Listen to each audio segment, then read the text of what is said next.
কথা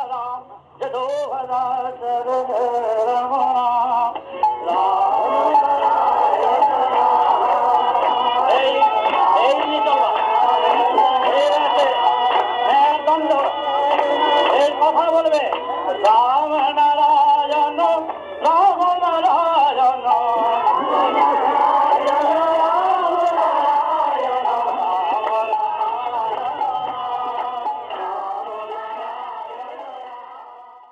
রামনারায়ণ রাম ঠাকুর শ্রী শ্রী বালক ব্রহ্মচারী মহারাজের শ্রীচরণে অনন্ত কোটি প্রণাম জানিয়ে শুরু করছি আজকের বেদ চর্চা।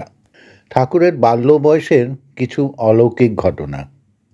বালক অর্থাৎ ঠাকুর 12 বছর উত্তীর্ণ হয়ে 13-র কোঠায় পা দিলেন। স্কুলেও এবার প্রমোশন নিয়ে ক্লাস 4-এ উঠলেন, কিন্তু পড়বার তার সময় কোথায়? ভক্ত শিষ্যের সংখ্যা ক্রমশই বেড়ে চলেছে। বাড়ি থেকে স্কুল মাত্র 5 মিনিটের পথ, কিন্তু এইটুকু যেতেই তার আধ ঘন্টা 45 মিনিট কেটে যায়। ভক্ত শিষ্যদের চাহিদা মেটাতে মেটাতে সময় পেরিয়ে যায়। মাঝে মাঝে স্কুলে যাওয়াই মুশকিল হয়ে দাঁড়ায়। শিষ্য ভক্তদের অনুরোধে বালককে মাঝে মাঝে শিষ্য ভক্তদের বাড়ি যেতে হয়। এমনি এক জায়গায় তাকে নিয়ে গেছে। বিরাট জমিদার বাড়ির অন্দরমহল, বিরাট বিরাট ঘর, কয়েকটি লণ্ঠনের আলোকে আলোকিত। তার একটি ঘরে বালক ঠাকুরের থাকার ব্যবস্থা করা হয়েছে, সঙ্গে তার সাথী অমল। জমিদার বাড়ির লোকেরা বালক ঠাকুর আর তার সাথীকে সঙ্গে করে ঘরে পৌঁছে দিয়ে চলে গেছে। ঘরটি পুরনো আমলের সজ্জায় সজ্জিত, দেওয়ালে হরিণের শিং টাঙানো। দেখে মনে হয় এককালে এই জমিদারেরা বেশ ঐশ্বর্যশালী ছিল। অমল ঠাকুরের বিশ্রামের ব্যবস্থা করছে। হঠাৎ খটখট আওয়াজে সে চমকে উঠল। এদিক ওদিক তাকিয়ে কিছু হদিশ করতে পারে না। ভাবল হয়তো বাড়ির লোকেরা আশেপাশের দেওয়ালে কিছু পুঁতছে। ঠাকুর ধ্যানে বসে আছেন চোখ বুজে। আবার সেই খটখট শব্দ। অমলের আওয়াজটা একটু অস্বাভাবিক লাগে। লণ্ঠনটা তুলে দেখে যে হরিণের শিংগুলো খটখট করে নড়ছে। ঠাকুরকে ওই অবস্থায় বিরক্ত করা উচিত নয়, তবু অমল ডাকল, গোসাই, হরিণের শিংগুলো যে খটখট করে নড়ছে। ঠাকুর জবাব দিলেন, বোধহয় বাতাসে নড়ছে, তুই শুয়ে পড়।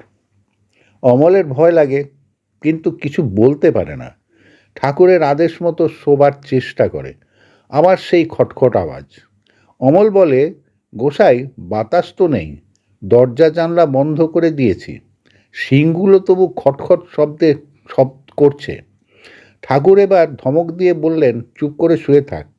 অমল চুপ করে আছে, বুকের মধ্যে তার ঢিপ ঢিপ করছে। কিছুক্ষণ পরে অমল আবার বলে ওঠে, ও গোসাই, একটা বাচ্চা পিঠে সুরসুরি দিচ্ছে।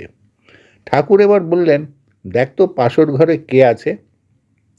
অমল পাশের ঘরে মিটিমিটি আলো জ্বলছে দেখে এগিয়ে গেল।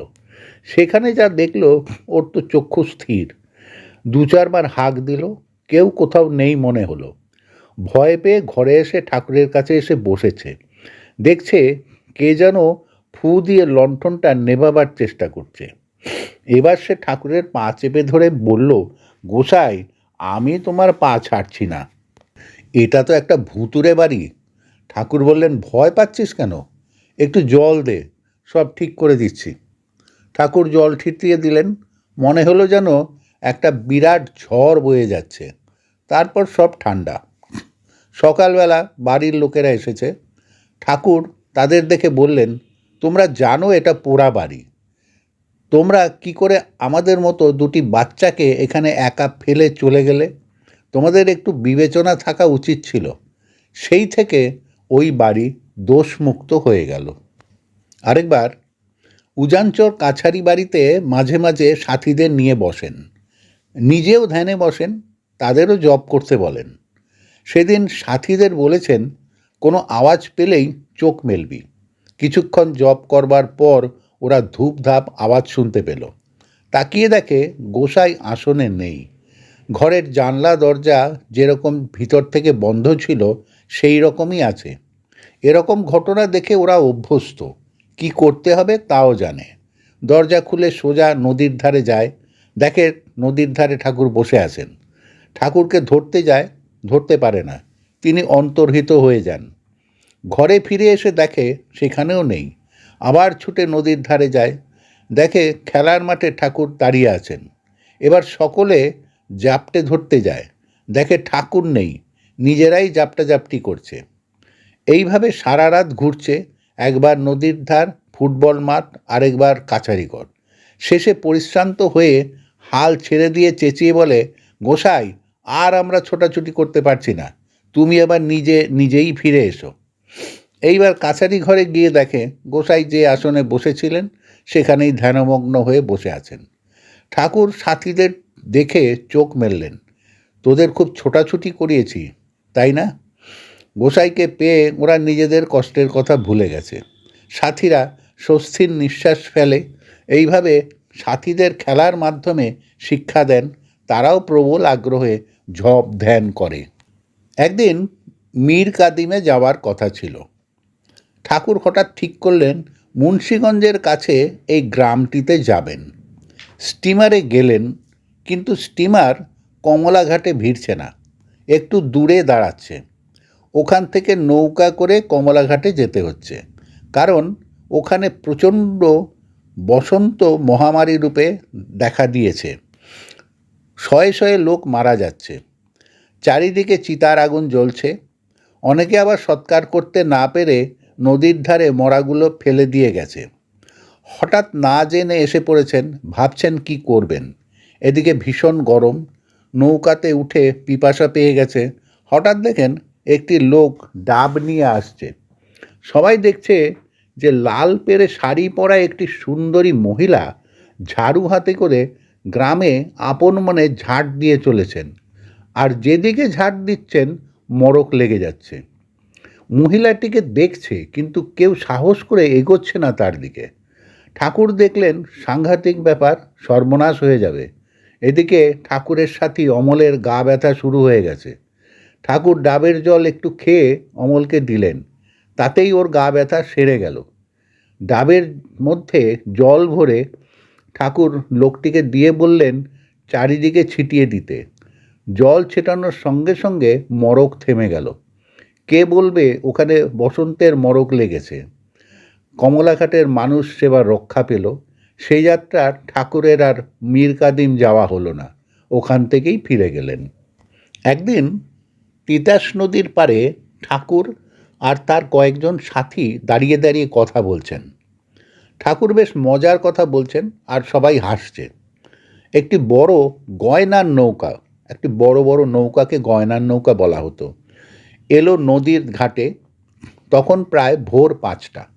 গয়না থেকে 4জন লোক নামলো, তাদের হাতে কপি বেগুন। শীতকাল, সুতরাং কপি ও বেগুনগুলো দেখতে বেশ পুষ্ট। ঠাকুর নদীতে স্নান করতে নেমেছেন, সাথীরা কাপড় জামা নিয়ে দাঁড়িয়ে আছে। একজন লোক এগিয়ে এসে ডাকলো, এই খোকা শোনো তো। ঠাকুর ইশারায় ওদের সরিয়ে দিলেন। লোকটি জিজ্ঞাসা করলো, এই খোকা, এখানে একজন বাচ্চা ঠাকুর আছেন, কোথায় থাকেন বলতে পারো? ঠাকুর জবাব দিলেন, আপনারা কি করে বাচ্চা ঠাকুরের কথা শুনলেন?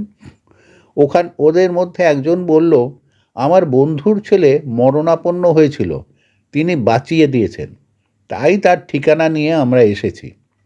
ঠাকুর তার সাথীদের দেখিয়ে বললেন, ওদের কাছে বলুন, ওরা তাকে ভালোভাবেই চেনে, ওরাই নিয়ে যাবে। ইতিমধ্যে ঠাকুর স্নান সেরে চাদর গায়ে দিয়ে ঘরে ঢুকলেন। ওরা আশ্চর্য হয়ে তাকিয়ে রইল। সাথীরা পরিচয় করিয়ে দিল, ইনিই বাচ্চা ঠাকুর। ঠাকুর বললেন, অনেকেই ভুল করে, সুতরাং কিছু মনে না করাই ভালো। তারা সবাই ক্ষমা চাইল। ঠাকুর বললেন, ও ব্যাপার তো চুকে গেছে, ওরকম ভুল অনেকেই করে। কপি বেগুন ঠাকুরের জন্যই এনেছে ওরা, সেখানেই প্রসাদ নেবে। আর একটা পোটলা খুলছে দেখে ঠাকুর বললেন, কি ফুল এনেছ? ওরা বলল, না, ফল এনেছি। ঠাকুর বললেন, আমি দেখছি ফুল বলা হচ্ছে ফল, আমি ভেবেছিলাম দীক্ষা নেওয়া হবে, তাই ফুল আনা হয়েছে। তর্কাতর্কি না করে পোটলাটা খুলে ফেলতে বললেন ঠাকুর। খুলে দেখা গেল বেশ কতকগুলি গোলাপ ফুল। ওরা তো হতবাক হয়ে ওর মুখের দিকে তাকাচ্ছে। একজন জিজ্ঞাসা করলো, আজ আমরা দীক্ষা নিতে পারবো কি? ঠাকুর বললেন, নতুবা এতগুলো ফুল নিয়ে এসেছো কি করতে? আমি তো সেই জন্যই অপেক্ষা করছি। ওরা স্নান করে এসে দীক্ষা নিল। তারপর ঠাকুরকে বলল, বাবা তুমিই তো সব কিছু। তিনি বললেন, অবাক হবার কি আছে? প্রথম বীজ, তারপর গাছ, তারপর ফুল, তারপর ফল। এও ঠিক তাই, ক্ষণে ফুল ক্ষণে ফল। অবাক হবার কি আছে? আজই থাক। রামনারায়ণ রাম। পুস্তক সূত্র, পরম বিস্ময় বালক ঠাকুর। প্রিয় শ্রোতাবৃন্দ, আপনারা আপনাদের মতামত কমেন্ট করে জানাবেন এবং শেয়ার করে সবার মাঝে ঠাকুরের কথা ছড়িয়ে দেবেন এবং সাবস্ক্রাইব করে দেবেন, যাতে পরবর্তী অধ্যায়গুলো আপনাদের কাছে সহজেই পৌঁছে যায়। রামনারায়ণ রাম।